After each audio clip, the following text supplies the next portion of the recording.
This off by alphabetical order is Brianna Bly.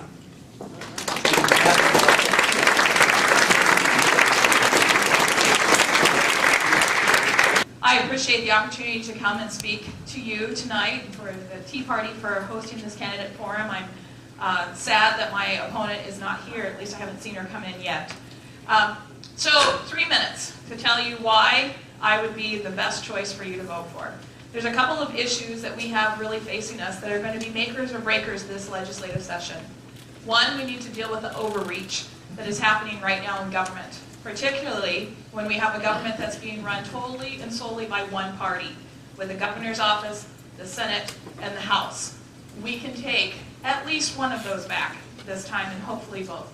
What happens when you have one party and they're not running with the idea of everything what would be best for the state of Minnesota is you have things like a brand new legislative office building going up. And you have bills being passed that increase our taxes by $2.2 billion. Now, whether that was just, this is how we want to handle it and we want your taxes to go up, my opponent has said in the past that Minnesota is not taxed enough, so my question back to her is $2.2 billion enough? Because I think it's too much. So now we have them, this last part of the biennium, coming back and making tax cuts. When the tax cuts really aren't tax cuts. They're repealing what they had passed in the session before. Also, they align themselves, they conform to some of the federal laws. So is that really tax cuts, or is it, oops, we made a mistake because we taxed things that even went beyond the federal government? So that was overreach. The unionization of daycare providers. This is not acceptable. Families want to have choices. And for many families in Olmsted County, they want to choose their own daycare. Now, if I'm and I am a grandma, if my grandbabies lived here and my daughter wanted me to watch my granddaughter, with the unionization of daycare, I don't think that would be allowed. So we need to let families have choices in daycare. And again, that was pushed through with the governor pushing that through. We look and see what happened with the debacle of Menshore, the extension of Obamacare. This is huge. And with the news reporting that Preferred One, now the largest insurance provider, has pulled out, that is going to leave 60% of Minnesotans that had signed, what does that say? 2.5, okay. That is going to leave Minnesotans having to scramble in order to get that tax credit. So their premiums are probably going to go up. Interesting enough, the candidates got to meet with the county commissioners and the directors of all the county agencies. Their biggest complaint was Menshore. They said what took them 3 minutes, when you add a brand new infant, it used to take them 3 minutes to add that child. It now takes them an hour and a half because of all the red tape that they have to go through. They also were admitted from the Menshore board, and what we thought would happen actually happened. Is that being stopped? That 3 minutes goes so fast. So let me just finish the sentence. The majority of the people on Menshore were already on public subsidies. And that is why this is broken. And the county does not even have representation, and yet they're dealing with the majority. I am committed to representing all of Minnesota. I am committed to your values, and I am committed to doing the best we can to get Minnesota back to where it was as one of the greatest states in the union. Thank you. Brianna. So Nell is a candidate for 26B. I'm going to give that to 26B. Don't start counting Nels yet. But for those of you, here's where I had to look up 26B. It's portions of South Rochester, southern Olmsted County, eastern Olmsted County, and southwest Olmsted County. That includes Stewartville, Dover, Iota, half of Chatfield. I'm not going to go through all of the townships. So, Nels, you're on. Would you like me to go through all the townships? You have 3 minutes, buddy. Good evening. My name is Nels Pearson. I'm so excited to be here. I was part of a Republican Party in this county long before the Tea Party had originated, and I'm proud to be here tonight as a candidate before you. And I'm so excited with the energy and enthusiasm that this group can bring to the election in November. I don't see how we can do anything but win. So thank you very much for everything that you do, first of all. The district is an interesting district. Actually, 13 of Olmsted County's 18 townships are in this legislative district. And I have now attended every single township's meeting in my district. 14 meetings as of last night. Some applause would be fine. Thank you. I don't know that that's something that my opponent will necessarily do. I grew up on a dairy farm in a town called Butterfield, Minnesota. And I've been sharing that story with a lot of the folks in the township halls because there's the 4-H pledge on the wall in every township hall, and there their club meetings are. And my aunt was the township clerk back in Butterfield. And so if you wanted to know what was going on in Butterfield, you just asked Ruby. So I know that if you want to know what's going on in the townships, you just talk to the clerks. And for me, that's been a great educational experience for me. Because I would say, and I would contest, that that type of government is what we need to ask our state and our federal elected officials to get back to. And I've been sharing a story, thank you, I've been sharing a story with folks about the township meeting in Quincy Township. And basically they're just going through their reports and the roads report comes up. And the supervisor who's in charge of roads is asked the question, is Mr. Johnson okay with the regrading of the spring? You know, the spring grading hadn't gone well, so they had to regrade. Is he happy with everything? And the supervisor who's in charge, without missing a beat, says, yep, he's great. He's waving at me again. And I would contest to you that that is what we need from our elected officials on the state and the federal level. Not only did they probably not have to communicate, they just knew by having that interchange, the wave, the seed corn hat, tip of the hat, they knew that they were okay and they were in good standing. And what's even more important in my mind is the fact that those township supervisors care that Mr. Johnson's waving again. Right now we've got a government that's not working for us, it's doing things to us. And we need to get the government back closer to the people. We need to have the power and control in those local folks' hands. We're going to hear from city council folks, all kinds of folks tonight. We'd like to see more of that local control right here in Olmsted County. Thank you so much for your time. And the heads up to the county commissioner, District 4. But Matt Flynn, Matt, you're already ahead. And then after the county commissioner, we have the sheriff's race. Matt. There you go. Again, I'll stand down here. So, thank you, Jim. Huh? Do I? Yeah, thank you. Like this? Better? Better? Okay. Again, thanks, Jim, for inviting me up. People that don't know me, I'm Matt Flynn. I've been the District Court Commissioner for the last 16, 17 years. I'm a farmer. I live about halfway between Chatfield and Sturtville.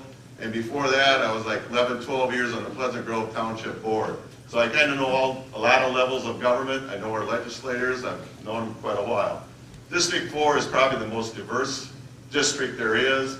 I have some very rural townships, and I have some very urban townships, all the way from Quincy with about 500 people to Rochester Township, 2,000 to 3,000 people.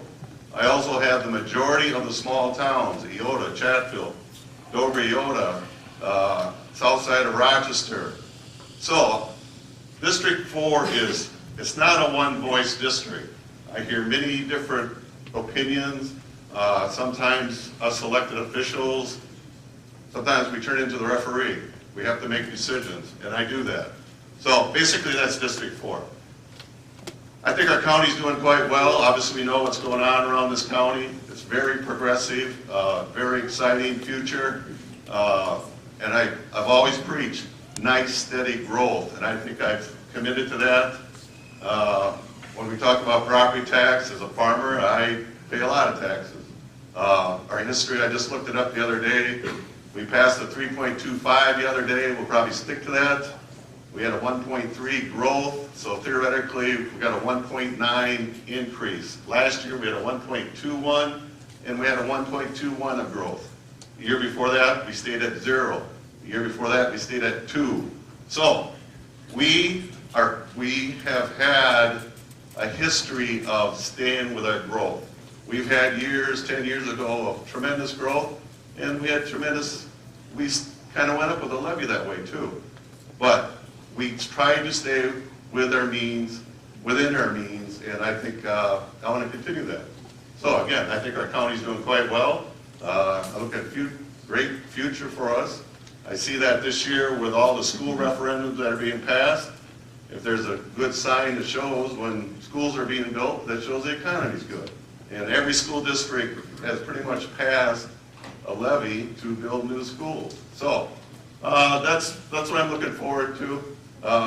We have a great future, and I want to be a part of it. So thank you.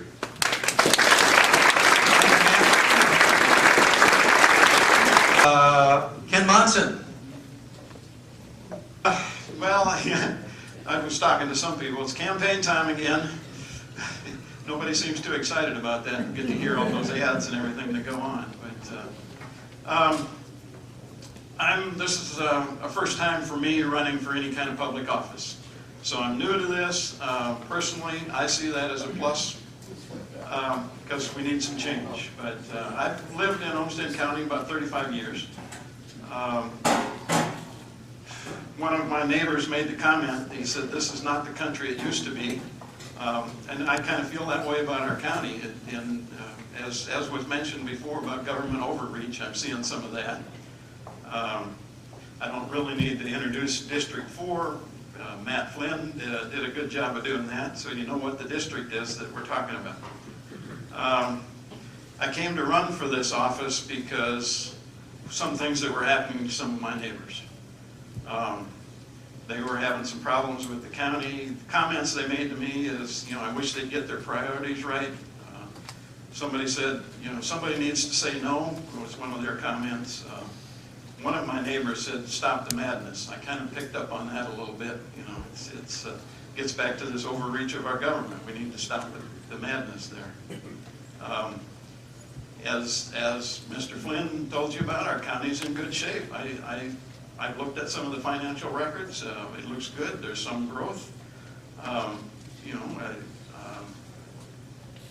Financially, it's good. The revenue is good for the county. The problem I have with it is maybe the way some of it is spent. I hear people talking about increasing taxes. That kind of sets bad with me. But as I see this district, a couple of things that I'd like to promote in the district, being the district that we are is mostly rural. It looks like we're good candidates to get involved in renewable energy. A couple of the resources that are available here are like wind energy. These big windmills that they put up, now maybe some of you don't like seeing that windmill down the road, but it's needed. It's something that we're going to need. And next to my house, there's a cell phone tower down the road from my house, and I don't like the way it looks, but I have a cell phone. So I need that tower. And ag-based businesses. There's certainly a lot of ag-based products and things that can be used as renewable energy. People make fuel pellets out of sawdust. Why can't we make fuel pellets out of corn stalks? So, back to the reason that I came here is, when your neighbors have a problem, you try and do something to help them out. And that's the way Minnesota is, that's the way we are. And my neighbors have had some problems with the counties. They've had to hire an attorney to get these things straightened out. I'd sure like to set up some process where people's voices can be heard and they could arbitrate some of these problems without having to get an attorney involved. So thank you. we're going to have the sheriff's race. Dave Mueller will be up, and following the sheriff's race will be the mayor's race. Dave, whether you want to... Up or down, wherever it is. Thank you very much for, first of all, hosting this and allowing us to have an opportunity to share a little bit of information with you. My race for sheriff certainly began a number of years ago, and I think about the opportunities that existed for me. I started in 1981, and early on I had a vision of wanting to be your sheriff. And that's been certainly a goal, and had been up until 2010 when I was elected and had the opportunity to do this for the last 3.5 years, or almost 4 years now. I'm going to share with you a little bit about my history here first. I began again in 1981. I had a first line supervisor's role in 1988. The detective captain's promotion came in 1991. And then I had an opportunity to go into the rest of the county and administration, working in HR. I had that opportunity from 1996 in a temporary role for about 3 years, and then following that for about 11 years as your human resource director for Olmsted County and 1,100 people. Again, that experience helped me to do this job that you've elected me to do. When I was elected, I had some goals that I set out to do, and a platform that was put in place. And some of those things, when you're an elected official, I wanted to make sure that I delivered on the things that I promised, and I did. And we put in place random drug testing for our officers. We put in place fitness incentives, and we did that with the help and assistance, both of those with the help and assistance of our county board. We also collaborated well with the city of Rochester, and right now we're in that process of working to finalize a high-tech forensic lab. We're doing those things together. We did some work with our surrounding counties as well to make sure that even our surrounding counties are working side by side with us. We have a collaborative relationship with 6 counties on a logging or recording project for our 911 system and our radio calls that come into the dispatch center. And again, these are things that make sense for us, cost or save taxpayer dollars. And then I'm going to switch gears just a little bit and talk a little bit about some of the things that happened when you find out what you actually experienced inside the job of the sheriff. I found out that we had some significant litigation issues that we faced. We had about $300,000, well, excuse me, we had a issue in regards to litigation in regards to a person that committed suicide in our facility, and we didn't at that time meet the Department of Corrections standards that were in place. So we took some steps to make sure that we were addressing those issues. We paid out $900,000. I never want to do that again. I want to make sure that we're doing the right things, and I think we've done that. We also have taken some steps to make sure that we changed a little bit of our responsibilities of our detention staff as well, and those individuals now don't deliver medications. And we have individuals right now that also are responsible for our nursing services inside our facility. Used to be Monday through Friday, 8 to 5. Today it's 16 hours a day, 7 days a week. I know I'm done with time. I appreciate the honor. This has been an honor to serve you as your sheriff. I'm doing this to the best of my ability. I appreciate the opportunity to continue to do this for the next 4 years. Thank you.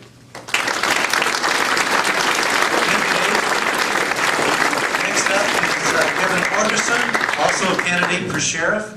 And following Kevin, we'll get on to the mayor's race. Kevin. Thank you very much. It's very exciting to be here. We've had a long journey to get started, and it's really nice to have this opportunity. I am Kevin Torgerson, and I'm running for Olmsted County Sheriff. I grew up in southeast Minnesota on a dairy farm. I've listened to Nels' speech, and we've gone back and forth about the dairy farm stuff. And it's nice to get the dairy farm story in before Nels does, but I didn't get that chance. But I did grow up in southeast Minnesota, outside of Kenyon, Minnesota, on a dairy farm. And started my career here in Olmsted County in 1986. After 6 years with Hennepin County Sheriff's Office, which is out of Minneapolis in the western suburbs of the Twin Cities. Since I started working here in 1986, all through the time up until today, and I apologize, I just came back from Camp Ripley today after leading law enforcement memorial and honor guard teams all week long from across the country, leaders in their agencies. And when you're at Camp Ripley, you tend to do a lot of commands and a lot of talking, so I apologize for my voice. I meant to say that at the beginning.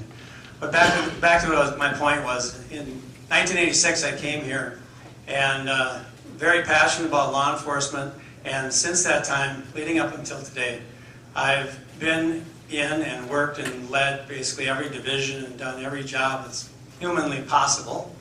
And when I say humanly possible and smile about that, there's only one position I really haven't served in, and that is to be a canine.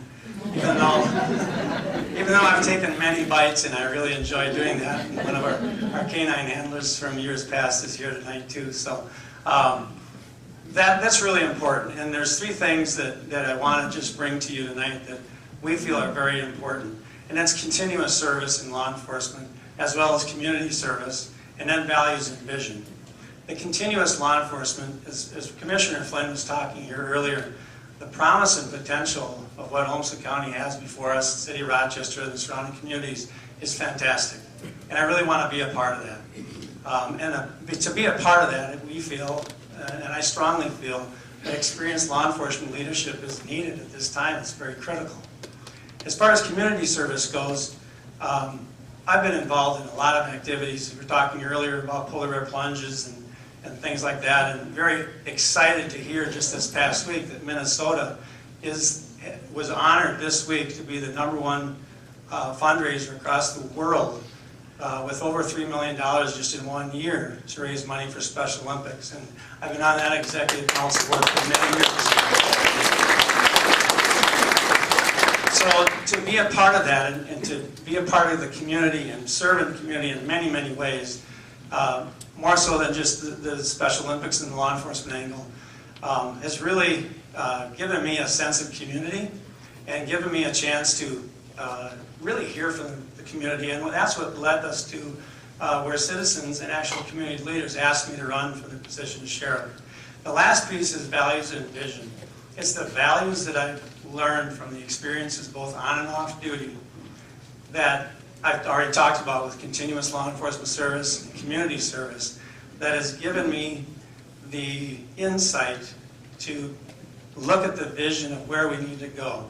And I've proven that I can take people and lead them to do things that are very important for the community and be a part of that. So that's the vision that I have for Olmsted County. I'd be happy to share more information with you later, and my time is up. Thank you. Next up is the mayor's race. And the first candidate is Ardell Brady. So, Thank you very much, and good evening to all of you. I hope I didn't disappoint too many because I've heard from several tonight that I didn't think you'd be here. So here I am. And maybe that's why my name placard over there was misspelled, or else I haven't been mayor long enough yet for people to figure out how my name is. And I could have been at a style show tonight down at the Beast Plaza, but I told them I'm already committed to be here, so that's where I'm at. But anyway, good evening to you all. I'm Ardell Brady, your mayor, and running for re-election. It's been a great honor for me to serve as your mayor, and I have brought respected leadership as your mayor. The next 4 years will be very dramatic as Rochester starts implementing DMC plans, and we expand the Mayo Civic Center, creating a true convention center. My experience in testifying multiple times at the state legislature regarding both the DMC legislation and finally getting the state bonding dollars for the Mayo Civic Center gives me an in-depth knowledge and experience beneficial to the anticipated and very exciting implementation. I have welcomed people from all over the world and welcome all people to Rochester, and I'm very proud of growing our diversity that we have here. While I'm active in multiple state and national and even international organizations, I'm very proud of my involvement in attendance and activity with local organizations, neighborhoods, schools, and today I was twice up at Schaefer Academy to talk about our Constitution with the students up there, the work we've done with the county and with townships, and welcoming conventions and conferences to Rochester. That comes to over 1,300 events a year that I've averaged in my time as mayor. Our future is very bright. We just again received the #2 out of thousands of cities, #2 livable city in America, and in that top 100. And I'm prepared to continue leading us in this journey. Thank you very much.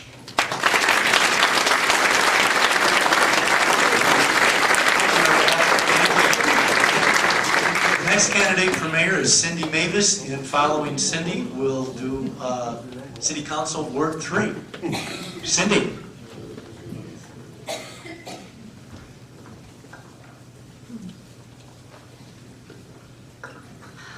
I want to thank Rochester Tea Party Patriots for hosting the event tonight. Thank you, Jim Baker, for being the MC.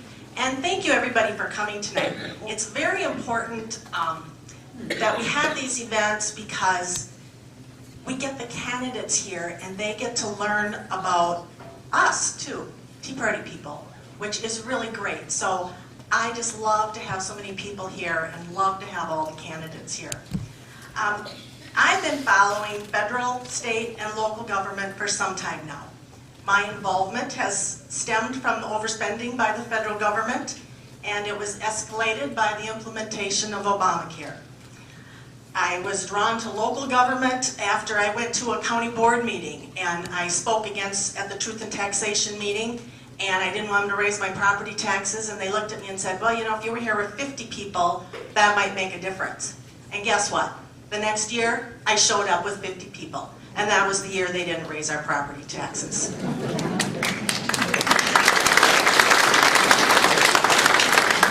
I've been attending meetings ever since then, school board meetings, county meetings. I've testified at the state capitol.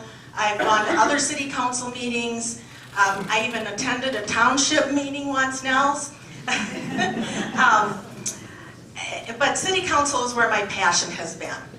Rochester is a fantastic, wonderful city. I love living here. I love this city. I've been here my whole life.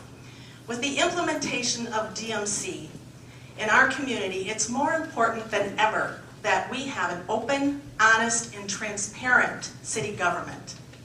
We can't have leadership that's making deals behind closed doors. We can't have leadership that's signing confidentiality forms and not doing things out in the public eye. As a mayor, I'll make sure that everyone from our community is represented.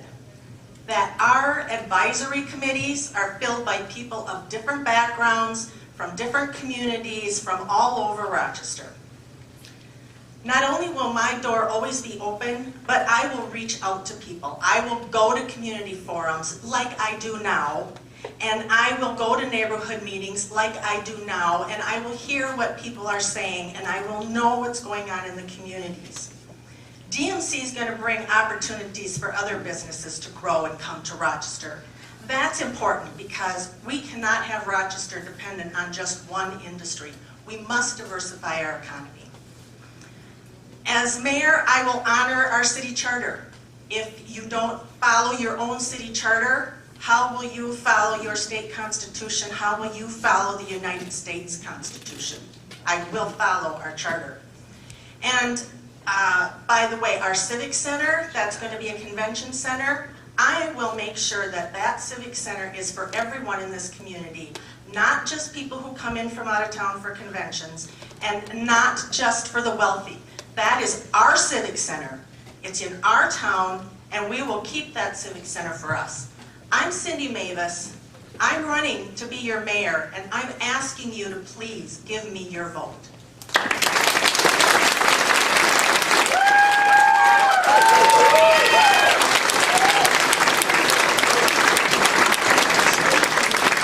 Next up is City Council Ward 3. This is the northwest portion of the city, and first up is Nick Campion. Nick. All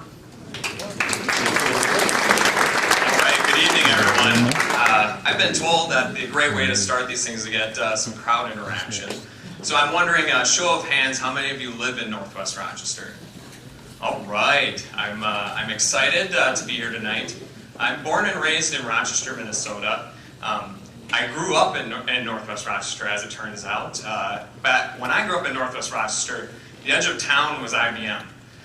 So as you can imagine, over the last 30 years, we've experienced a lot of growth in Northwest Rochester. And as I've been walking around the community, knocking on all my neighbors' doors, trying to talk to them about the election, one of the things that's come up again and again is, how is this growth going to keep working?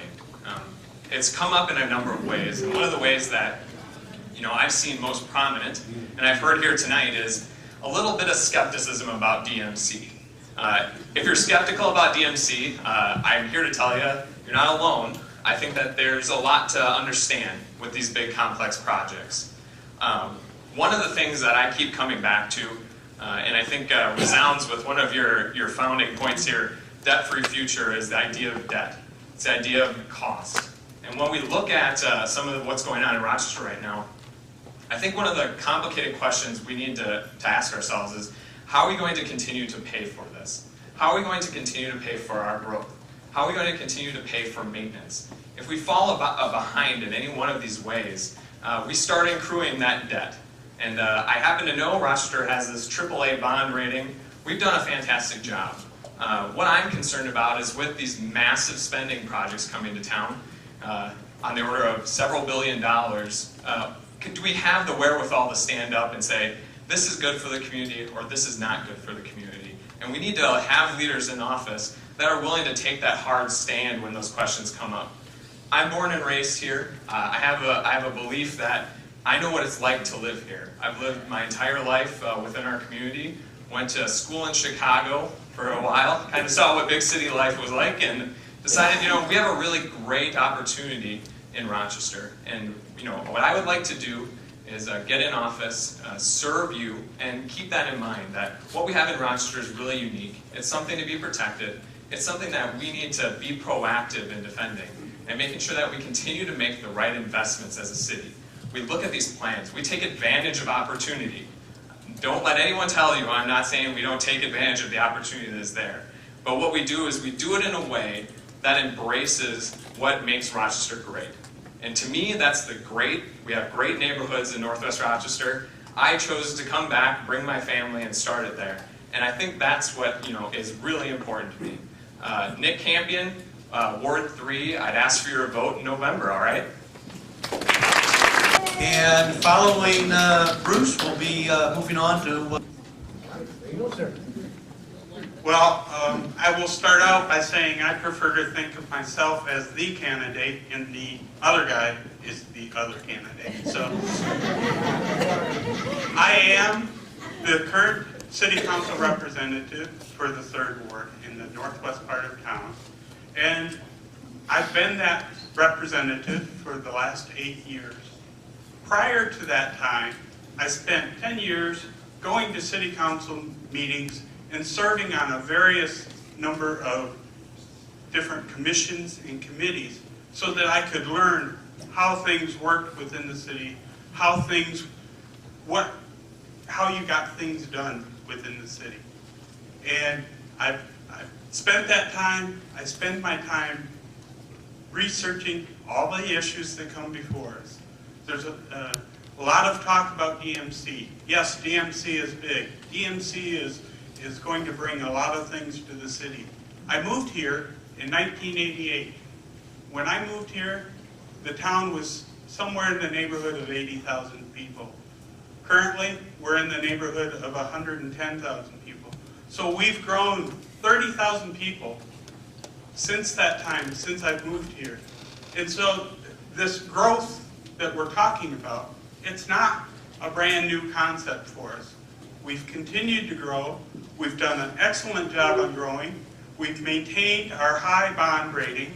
We've been able to keep tax rates at very close to inflation rates. Last year, we had a 0% tax levy rate increase.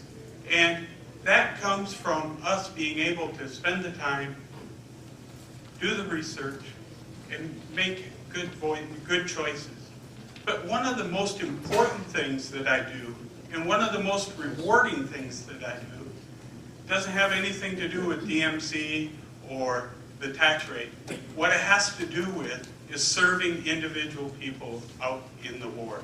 I've had instances where people come to me and they say, my backyard is eroding because of the drainage system that's in here.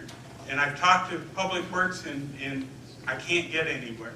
So I worked with the neighbors, I worked with Public Works, and we got a new drainage system put in that area that no longer erodes their backyards. I've had people come to me and talk about things that, having trouble getting onto streets because of the way we control the traffic at the intersection. We work with the different departments. We get things done that need to be done that impact individual lives every day. And that's why I want to continue to be the 3rd Ward representative. And I ask that you give me your support. Thank you very much.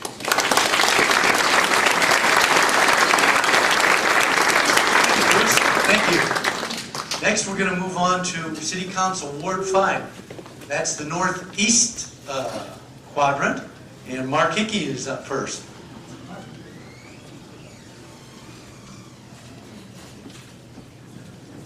Hello, I'm Mark Hickey.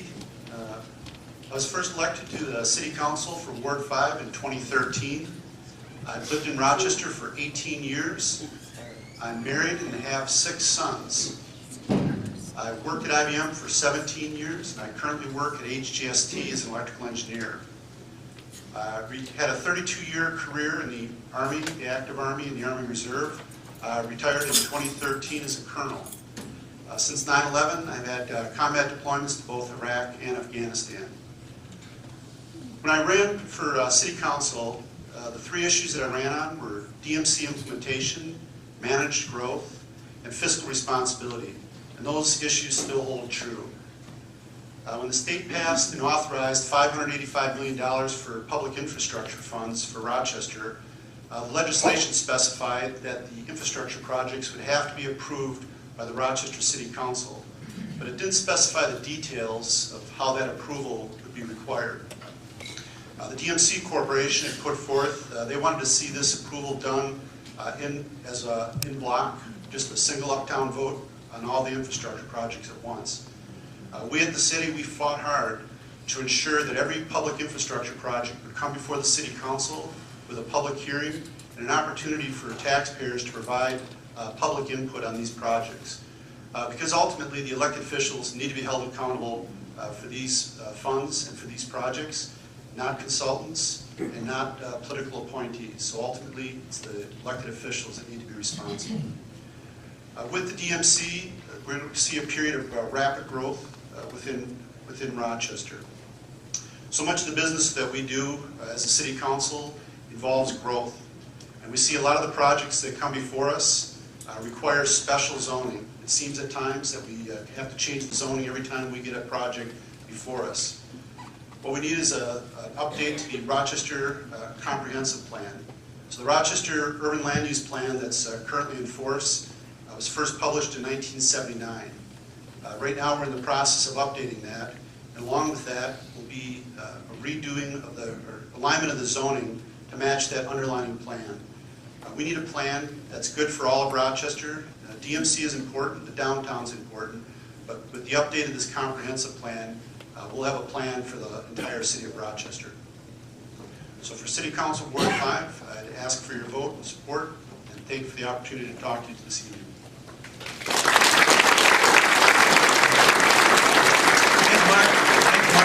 Next up is Sean Palmer, also a candidate for City Council Ward 5. And after Sean speaks, we'll have School Board Position 5. Sean. Well, thank you for being here. Thank you for being here today. And I want to tell you, my name is Sean Palmer. I want to tell you what I believe in. I believe in free markets in the United States. I believe in free markets in Rochester. What does that mean to you in Rochester? That means city internet. I don't believe that the city should get into the business of doing internet. I don't think they should compete with the marketplace. I think that it's important that the free markets work. I believe in common sense. When somebody comes to the city council and has an idea or wants to try something out, I want to use common sense. What would my neighbors think? What do I think? Those are some of the things that I would use when I'm making my decisions if I was on the city council. I also want to look at property rights. I would not vote for the Chardonnay to be saved and use city dollars to save it. I think if a property owner wants to do something with their property, they should be allowed to use it. Follow the zoning laws that we have. And if we need to change the zoning laws, let's change it so it works for everybody in the city of Rochester. When it comes to your taxpayer dollars, and they are your taxpayer dollars, I want to spend your dollars the way that I was spending my dollars. My hard-earned dollars that I work hard for, I want to make sure that they get the best value that we can. I want to respect all people who come to the city council. I want to respect all people who call on the phone and want to talk to me. I don't want to be insulting people on the internet. I don't want to be making fun of people. I find that outrageous. I support the police department. I support the man, woman out in the field, 110%. They're going to be asking for 5 police officers this year. I support that, and I want to see that they get the people that they need. Right now, our response time is 7 minutes to come to save somebody for a Class 1 call. If somebody has a heart attack in their house, 7 minutes, it's not going to help them. The police chief wants to get it down to 4 minutes. That's pretty much the standard that they want. I'm for that. We've heard a lot about DMC. DMC is a huge opportunity for the city of Rochester. But we need to be very, very careful. The bonds are backed by the city of Rochester taxpayers. So when people go out and they want to have a great idea and it doesn't work, it's the bond payer, which is us, the citizens of the city of Rochester. On the map, I looked at the map that just came out. It's not been authorized yet, but I think the area is too small. It looks very gerrymandered. I want it to be a bigger map. I want it to encompass more of Rochester. Supply and demand for property will keep the price down. If it keeps the price down, it also helps us out with our bond. We have to remember to do that. Again, my name is Sean Palmer. I was born and raised in Rochester. I was educated in Rochester. I used to be a building inspector for the city of Rochester for 25.5 years. I now work at the Mayo Clinic at the Dan Abram Healthy Living Center. I'm a swim instructor and I work at the front desk. I meet very many important people, fun people, nice people. People who are 25 years old, first time in Rochester, and you ask them, why are you here in Rochester? They love Rochester, and Rochester's a great city. But remember, guys, we need to use common sense when we're making decisions, and it's your taxpayer dollars that we're spending, and I want to spend your dollars correctly. Thank you for this time. Thank you, Sean. Next, we're going to hear from candidates for school board position 5. And Jean Marvin is up first. Here you go, Jean. I'm shorter, so I'll stand up here. Thank you so much for the opportunity to come and listen to what you have to say. We need to listen more, I think, and talk less. That being said, I'm going to start talking. I want to tell you a story tonight. If you want to know more about me or my platform, I'd be happy to talk with you after this program. I have some literature over here as well, but I want to tell you a story. I've been a teacher in Rochester public school system for 40 years, and during that time, I've done a lot of work with our schools and with our kids, but I keep learning about how to teach and maybe what our kids need. A little over 20 years ago, I was a newly single mother with 3 children. In the middle of the night, there was a big thud, and discovered that a big old oak tree that had been leaning for a long time had uprooted and fallen across the backyard, the entire length of the backyard. Well, the next morning I called around to see what it would cost to get it taken care of, and it was too expensive. So I thought, I'll take care of it. So I borrowed a chainsaw. And I went in the backyard, and I remember standing there next to that tree. I had to get it taken care of. And I realized I didn't know how to start a chainsaw. I didn't know how to hold one. I certainly didn't know how to use one. I was stuck. And I remember feeling frustrated and angry and stupid. And at that moment, my next door neighbor, a guy I barely knew, sort of a gruff guy, came over and he looked at me and he said, you know, I get nervous when I see a woman with a chainsaw. But instead of telling me to put it down and back away slowly, he taught me how to use it. And he taught me how to cut up that tree safely and efficiently. At the end of the day, the logs were stacked. I had all my limbs still intact, and I can't tell you how empowered I felt. Now, it occurs to me that I was an educated professional grown-up. I can't imagine the number of kids we have who just want to do the work too, but they need a little extra help. I got it. It changed me. And I think if we can give them that little extra bit of help, it can change them too. For some kids that means preschool. For some kids it means a volunteer who will help read to them or help them with homework after school. For some high school kids, maybe it means a mentor who will teach them about a vocation and get them excited about some job that they might have after they graduate. Our schools do a good job for our kids, but they can't do it all. And I'm really looking for individuals and organizations and businesses to partner with our schools to help the kids. We've got some partnerships already, and they're doing some of the things I mentioned, but if we can use that model and expand it, I know for sure that if we can help kids develop the mindset and the skill set to become independent, strong, responsible young adults, they're going to have the confidence and the hope to do the work themselves. And isn't that what we want for all of our kids in Rochester? Thank you.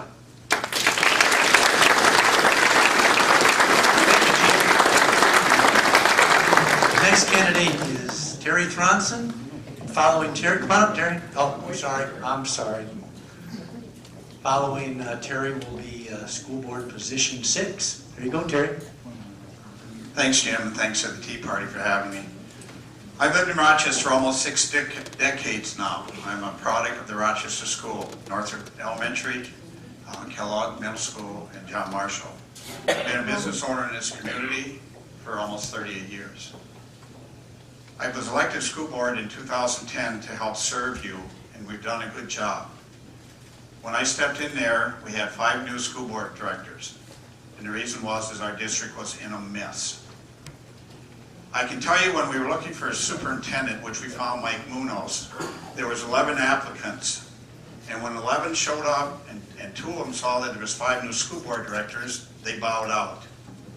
And after the school, we got down to 9, and after 2 of them were interviewed, 2 of them left because we can't do anything with 5 new. I'm not even stepping up to that. What we have done, and what I've helped to do with this school district, is a number of things. When you come to school board meeting now to a public hearing or presentation, you stand at the podium and you face the school board at the board, not 7 chairs in a row where we sit here and I talk to you like this. We made the boardroom bigger. We got the cabinet members up by the board so there's more seating room. We put TVs up there so that when you come there you can see it instead of a little screen. I've been constantly working to tell you all, and I'm glad to see a community come together here. Because this is what I'm promoting at the school all the time, is for our community to get involved in our schools. That's how they're going to work. I've helped cut hundreds of thousands of dollars from spending in our school district. I'm a businessman, and I bring business sense to you. And I ask a lot of questions. I've created some debates that has upset some people, that I ask too many questions, which creates too many debates. They say that I shouldn't challenge the cabinet, I shouldn't challenge the staff. For me to approve something, I want to know all the facts, and I'm going to ask, and I'm going to continue to ask. I've been also by some people trying to get me censored and thrown off the board because I have asked questions and I have created debates, saving us hundreds of thousands of dollars. I am not status quo. I am for you. I'm for the kids. On the school board, I've been clerk now for 2 years. I've been on various committees for the kids and so forth. I talked to teachers, principals, and staff. That was another thing that they didn't like me doing. They called that abuse of power. I call that an education. And I've learned a lot. I got a lot of teachers and principals that ask me back to the schools time and time again.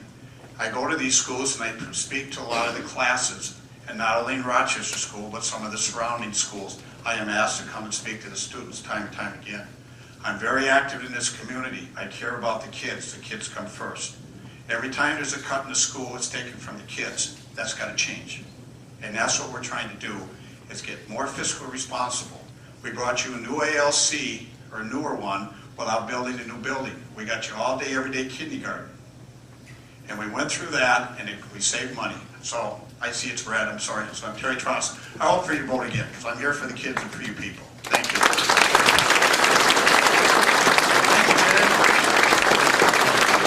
Next are candidates for school board position 6, and Don Barlow is the first candidate to speak. Thank you. Thank you, Rochester Tea Party. It's a pleasure to be here. I'd like to cover 4 things. First of all, foundation.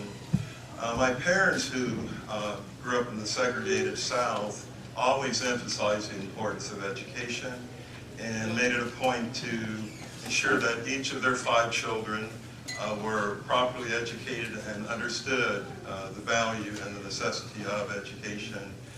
After marrying myself and having 6 children and now 11 grandchildren, we continue to, my wife and I, continue to emphasize the importance of education. I'd like to talk to you a moment about faith, the importance of that. I am a local pastor. I've been serving in the Rochester community for 15 years now after retiring from the Anchorage Fire Department, Anchorage, Alaska Fire Department. My dad was in the military. We got assigned up there in '61, but after serving 27 years, I felt the call to enter the ministry and did so, leaving my career after having aspirations of becoming the fire chief. That was soon changed by becoming a local pastor.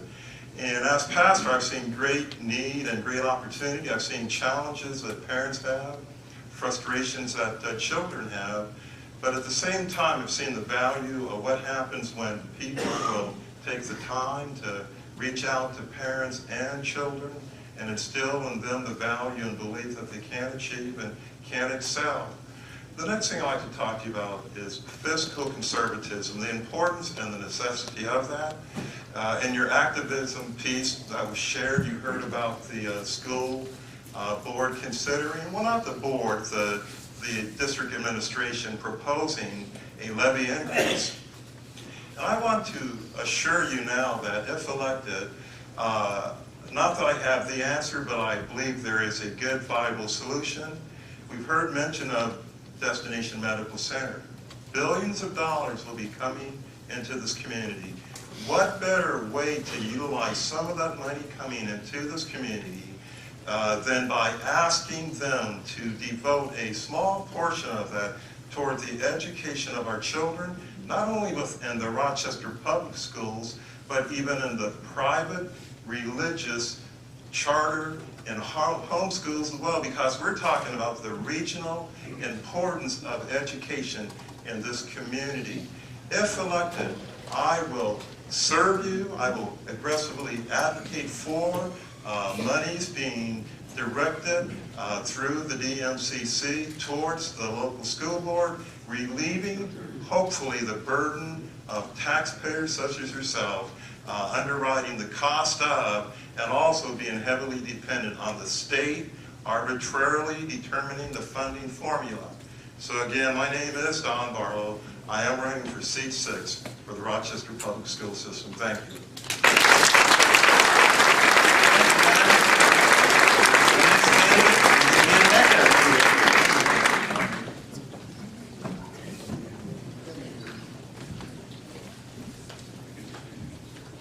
Well, first off, I'd like to say thank you to the Rochester Tea Party Patriots for hosting this event. And secondly, I would like to say thank you to everybody who is still here and listening. My name is Ann Becker, and I'm running for re-election to the Rochester School Board for Director Seat 6. Public service has always been a part of my life, and for the past 4 years I have served on the Rochester School Board, and I am proud of our accomplishments.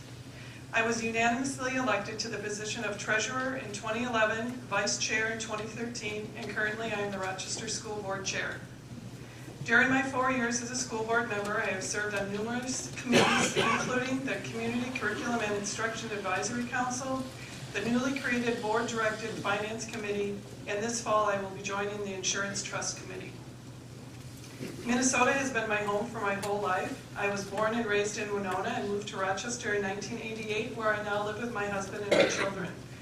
Our oldest child is a 2014 graduate of Century High School and currently a freshman in college. Our middle child is an 11th grader at Century, and our youngest is a 7th grader at Kellogg Middle School. Our youngest has Down syndrome, and he participates in the special ed program at Kellogg Middle School. I earned a degree in finance from the University of Iowa and a computer information systems degree from Winona State University. I have experience in both accounting and software development, and having served on the school board for the past 4 years, I now know that my educational background and work experience have helped me understand how financial decisions today do affect our budgets tomorrow. So, why am I running again? For the following 3 reasons. I believe society doesn't move forward unless we have well-educated citizens. Public schools play a critical role in that education. I still have 2 children in Rochester Public Schools, so I have vested interests as a parent and a taxpayer in its success. I want to continue to be a part of leading Rochester Public Schools successfully forward. There were several challenges during my first 2 years on the Rochester School Board. Many of those challenges have been addressed by hiring Superintendent Munoz and by governing as a unified board to move the district forward. I know I would be an even more effective board member with the experience I have gained over the past 4 years. Finally, I believe I still can contribute positively and uniquely to make the district better while keeping the taxpayer, students, and staff in mind while making decisions. And I want to briefly address the proposed school district tax levy increase. I am not in favor of the proposed 16.97%. It needs to be reduced. At our next meeting, we will be presented with alternatives. And when this part of the event is done, please come back to my table and you can ask your questions if you have further questions on the proposed levy tax increase. You can take some of my literature or you can sign up to have one of my signs in your yard. Again, I am Ann Becker and I ask for your vote on November 4th for Rochester School Board Director, Seat 6. Thank you very much.